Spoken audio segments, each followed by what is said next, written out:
Up till yesterday we've been discussing about the first of the 9 factors of sharpening the controlling faculties, namely the seeing only of the dissolution of objects, mind and body objects, which arise all the time. Though in the beginning we will not see the dissolution aspect of these objects, we can come to acceptance and faith by hearsay or through learning that these objects of mind and body rise, they are not stable, they change, they dissolve, and this applies to every mind-body object. One comes to acceptance that there is such a possibility.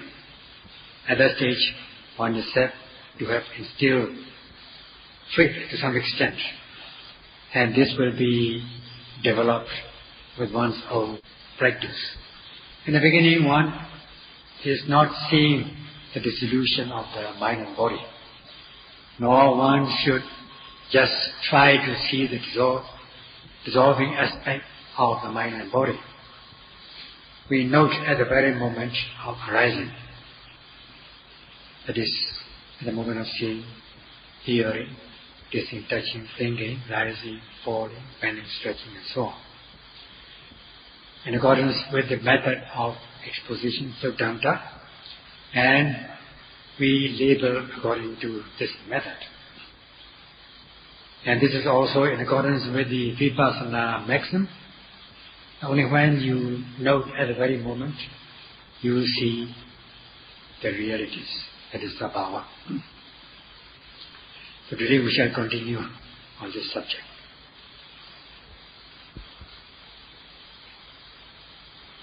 The text is given the 3 characteristics known as lakkhana, group-wise, namely Sabhava lakkhana. Second one is Sankata lakkhana, and the third one is Samanya lakkhana. As for the first one, Sabhava lakkhana, every mind and body has its individual, natural or specific characteristic. Such is known as Sabhava lakkhana. The second group is Sankata lakkhana. That is, every conditioned mind and body object arises, ages, and dissolves. There are 3 modes or timing, 3 times, 3 modes of existence. The arising, genesis, aging, the second part, and the dissolving part. In this way, there are 3 modes of existence. In another sense, there are 3 parts, namely the beginning, and the middle, and the end in every object. Or they can be called 3 periods. Every conditioned mind and body is subject to 3 modes in this way. Such is Sankata lakkhana. And the third one is Samanya lakkhana. That is, every mind-body object arises and passes away. It is not stationary. And whatever arises and passes away cannot be satisfactory. It is subject to suffering. And whatever is impermanent and suffering cannot be self or soul. Uncontrollable, unmanageable. In other words, they are subject to the 3 universal characteristics of impermanence, unsatisfactoriness, and selflessness. It goes without saying that every mind-body object is not stable. It is ever changing. It is dissolving, rising and passing away, unsatisfactory. You cannot depend upon it.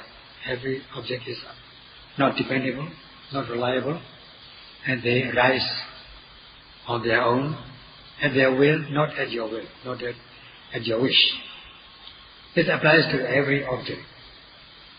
Hence it is known as Samanya Ekana, universal or common characteristics. So first of all, prior to the practice, you should be grounded in this understanding that there are these three characteristics. Out of these three groups, first of all, we have this Sabhava Lakkhana. Every mind-body object has its respective nature or characteristic.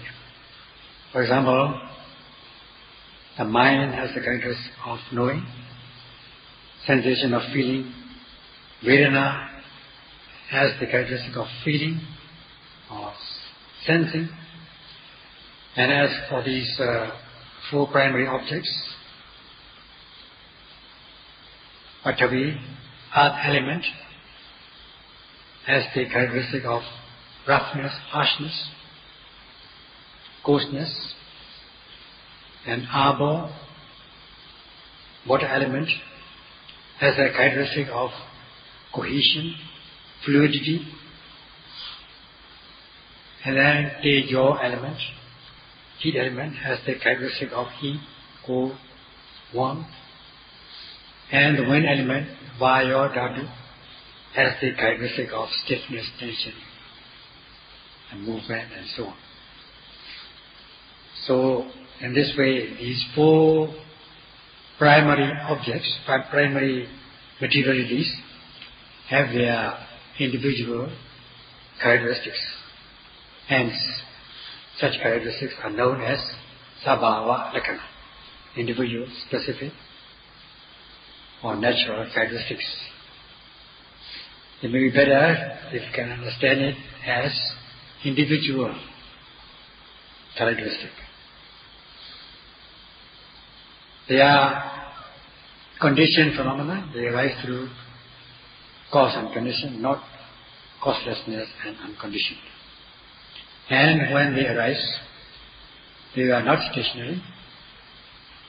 They arise, they age and dissolve, or they have the three modes of existence, or three modes of life, or three times of life, namely beginning, middle and end. Such is known as the Sankata Lakkhana, the second kind. So every mind-body sabhava, the natural characteristic or individual characteristic of mind and body, is subject to the three modes of existence, namely the beginning, middle and the end. You can call them characteristic of modes or characteristic of timing. Now these mind-body objects are subject to impermanence. They arise and pass away. And they are not satisfactory because they arise and pass away. And they are not self or soul. They arise at their will, not at your will. So again, they have these three characteristics. There's nothing besides these three characteristics in every mind-body object. All mind-body objects are subject to that. So they are common to all.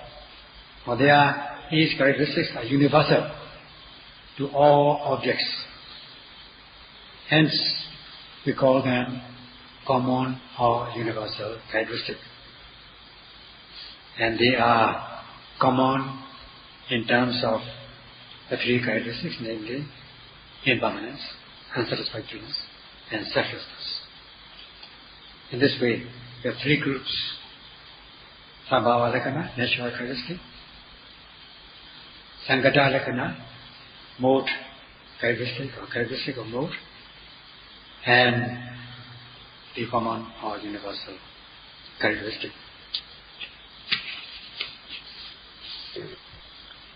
Out of these three characteristics, as to the first one, namely natural or individual or specific characteristics, or in Pali, Sabhava Lakkhana. Sabhava is a compound of two words, Sa and Bhava, as is given in the text. They are also given as Sarasa, Sa Lakkhana, Visesa Lakkhana, and Avinika Lakkhana. As for the Sarasa Lakkhana, when you take food and chew it thoroughly, mindfully, you are bound to experience the taste of that food, particular food. Hence it is called Sarasa, specific taste of the food. So too in the mind-body realities, there are these specific characteristics. For instance,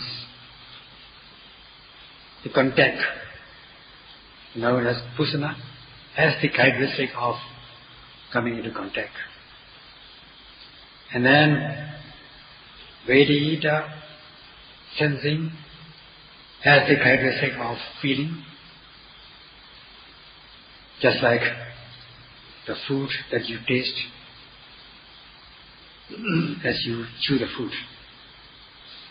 Rasa, enjoyable taste. Every mind-body reality or paramata object has its individual characteristic, like the taste of the food. Hence, it is also called Sarasa. And this Sarasa and Sabhava, although they are different in wording, they are the same in meaning. That means individual taste, individual characteristic are the same in meaning. In daily food, as you chew in the mouth, you are bound to feel the taste, individual taste of the food. If you do it carefully, for instance, if you take lime, you will feel the sour taste, and if you take chilies, you will feel the heat, hot taste. And so is other tastes like bitter taste, salty taste, and so on. Every food item has its specific taste. So too, in the mind-body realities, there are specific characteristics. Hence it is known as Sabhava or Sarasa. They are the same in meaning. And then the Salakkhana, individual characteristic, also has the same sense, meaning, although it is different in wording. So is Visesa Lakkhana. Visesa, because it is not connected with other things, it is specific, hence this Visesa means specific. So this natural or individual characteristic is also called specific characteristic, called in Pali Visesa Lakkhana. It is also the same in meaning, although it is different in wording. So all these objects have their individual characteristic. Because they are different, distinguishing characteristic, it is also known as Avinika Lakkhana. There's no need to elaborate on these things. All we have to remember are the first two wordings, namely Sarasa and Sabhava. In the Visuddhimagga, path of purification, has given the first of the 9 factors of sharpening the faculties, namely seeing only the dissolution of mind-body formations. So if one cannot see the dissolution of mind, body, what are we going to do? In order to see the dissolution of mind, body, object of meditation, we must make a practice of it. From where should we make the practice? First, we must see or know the sabhava lakkhana, that is natural, specific or individual characteristic. That is first thing we have to do. In order to see or know sabhava lakkhana, individual characteristic, what are we going to do? We should do in accordance with the maxim of insight, namely, only when you know at the very moment will you see sabhava, will you see the individual characteristic. That means you must note at the very moment of seeing, hearing, tasting, touching, rising, falling, lifting, moving and placing, bending, stretching, even to the extent of closing and opening of your eyes. Such are the occasions where you should activate your mindfulness. That is, note at the very moment. So you have to make a practice of it. Then you will be free of hindrances to progress, known as nirvanas, and realize the benefits, beginning with the purity of mind and the discernment of mind and body, first and foremost, and with the activation of your mindfulness, you are bound to see the conditionality of mind and body, that they are subject to cause and effect. And if you continue to practice mindfulness, as you strengthen your mindfulness and concentration, you are bound to see the characteristic, the universal characteristic of this conditioned psychophysical phenomena, namely that they arise and pass away, and they are subject to suffering, unsatisfactoriness, and they are selfless, soulless. They arise at their will, not at your will. They are unmanageable, uncontrollable. Cultivating insight knowledge, as is given the meaning of Vipassana. Vi means the different kinds of modes, characteristics, namely the characteristic of impermanence, the characteristic of unsatisfactoriness, the characteristic of selflessness or soullessness. All these things come under a variety of characteristics. In between there are other characteristics that you will come across, namely that the unpleasantness, repulsiveness of the objects experienced. Such is given as Vi in Pali, the various modes, various characteristics. And Pasana, positive, in seeing the objects in terms of different modes or different characteristics, namely impermanence and so on. Such is cultivating insight knowledge. And if you want to cultivate insight knowledge, all you have to do is just note at the very moment of the arising of the mind-body objects. So this is the work that you have to do, that is note at the very moment, in order to see the individual characteristic and cultivate insight knowledge, which you all are doing. First, you have to make a practice in order to concentrate your mind, calm your mind. From where to start?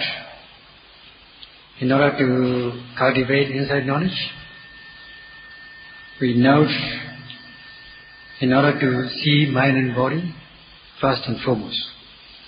Once you see mind and body, then your mind opens up, your knowledge blossoms, opens up, and then you wish to experience the kind of happiness which is unrelinquishable and which is good in itself, not mixed with other pleasures like the worldly pleasures, by cultivating the mind and insight. So you come to understand that such things can be realized, that there is a possibility, you come to acceptance. Your faith is set to become awakened. Then there will be zeal to undertake the practice, to know first the individual characteristics of our lakkhana. Then you come to the retreat, to the center. You have a courage to undertake a practice, and you will have the courage to renounce, at least for the time being, the worldly pleasures. Just as you have left behind your worldly pleasures when coming here. And then there will be a desire, strong desire to depend on yourself, to depend on the Dhamma, depend on the practice, and not depend on the teachers who are teaching you both from the theoretical and practical aspects. In this way, together with faith and confidence, you develop the power of reliance, dependence. Knowing the method of practice to undertake meditation, you have become a yogi. So, you note to sustain mindfulness. Every time you are noting, you apply energy, which means virya, and you practice without regard to your body and life. You should have that courage to take a risk. You should have the courage to take the risk to do away or to abstain from unwholesomeness, akusalas, and to do only wholesome things. You should have that courage in stages. If you have that courage, then you will not hesitate to undertake the practice to activate your mindfulness, leading to the deepening of concentration. And as you note and deepen your concentration, you are bound to see the natural characteristic of the mind-body objects. That every mind-body object has its natural, specific, individual characteristic. Visesa, they are specific. They are individual, just like the taste in the food. So this is the beginning of experiencing the practice. Of course, at that time, you are still not seeing the dissolution of the mind-body objects. You still have to make a practice, exert your energy. So you need these powers, namely faith, as we have discussed, to awaken this faith in order to develop a strong desire. Then you will have a will to take risks, starting with the noting of the object, so that the noting mind is concurrent with the object. The noting mind is sustained firmly on the object. That is with the application of the power of aiming. As you aim for one moment, you are bound to activate, you are bound to sustain your mindfulness for one moment. With every second of the exertion of energy to sustain, to push your noting mind towards the object of meditation. You will be exerting your energy every second of the practice. If for 1 minute you exert your energy, taking the 60 seconds in a minute and at the rate of 1 noting per second, you are exerting 60 movements in 1 minute. So just imagine to what extent you are exerting energy. So if you accumulate these moments of energy, you are bound to activate your mindfulness, deepen your concentration, and cultivate knowledge. In this way, you have to practice, undertake your practice. In short, note at the very moment to see sabhava. Okay. When one is noting, there are three kinds of postures, we say. That is noting while you are sitting, noting while you are walking, and in general activities. There are three parts.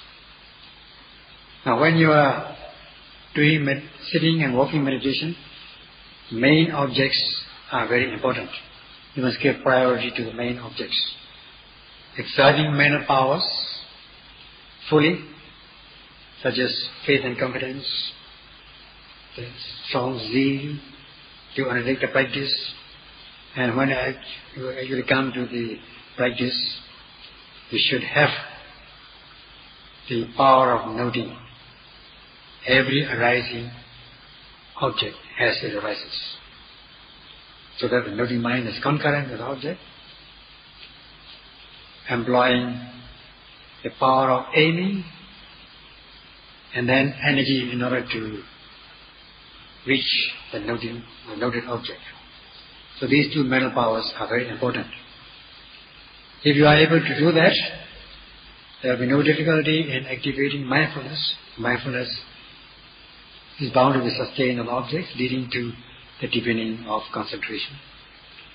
As we have said, sarasa, individual taste, when you are taking food, as you take your food in the mouth and you are chewing, you are bound to experience the taste of the food, if you are careful. Of course, if you are not careful, if you are just gazing somewhere, or talking, or not being mindful, suppose you are taking some chilies in your mouth by mistake, then you are bound to suffer the heat.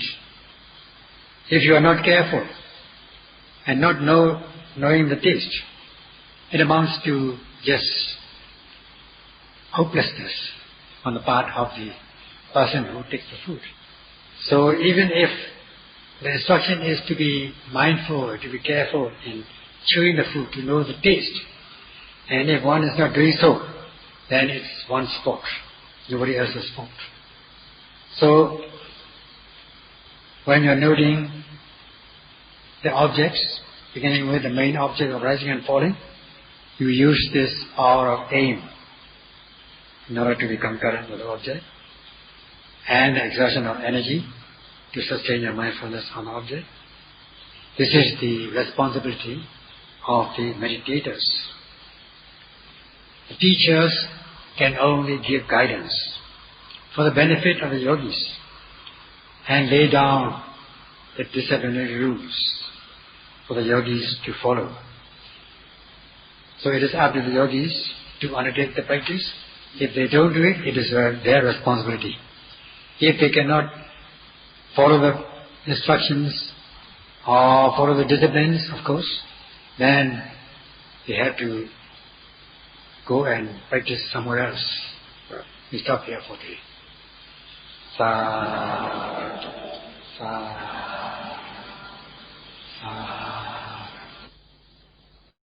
sadhu.